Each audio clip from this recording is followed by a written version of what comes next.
let's bring it back to today. The Rangers on Tuesday getting their first win in Calgary since 2018, 4-2-0 to start the year.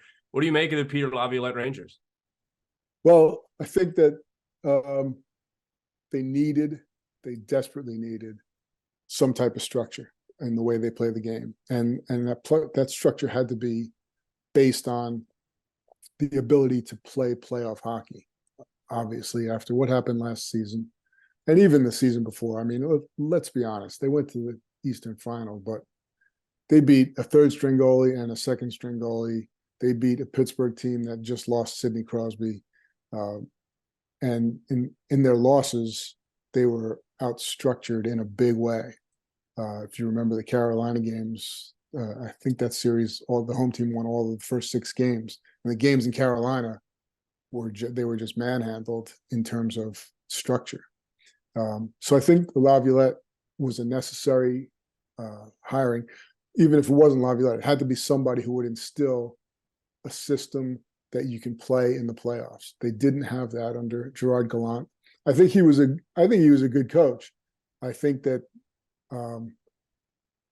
what happened the year before when everybody got fired. I mean, everybody got fired. Kind of made the goal a little different, and maybe unfairly so. But they did ride a goalie and some good breaks to the Eastern Conference Final. I didn't think they were legit Stanley Cup contenders at that point.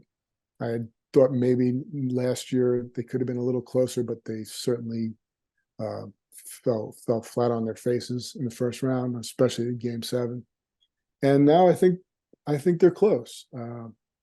Of course, and I'm not breaking any news here, but Lafreniere, Kakko, Hedel, Miller, Schneider, all these young kids have to take a step up forward and continue that trajectory if they're going to actually be a Stanley Cup contender. But I think the core that they have could certainly be that. They have what you need in terms of Vezina goalie and Norris defenseman and top scorers and offensive players. They have everything they need if those young kids can be top players, and they have to be top players. Absolutely, Rick. Well, thank you very much for joining us today. Congratulations on the new book. Tell people where they can pick up a copy of the franchise. Well, you can get it anywhere you buy books. It's in stores now. I think it got to stores either yesterday or today. And of course, online, Amazon, Barnes & Noble, Triumph Books, Goodreads, any place where you buy books, it should be available. I thank you so much for having me and allowing me to talk about this. It's a real pleasure, and good to finally meet you guys too. Absolutely. Good to meet you too. Thank you very much, Rick. Thank you.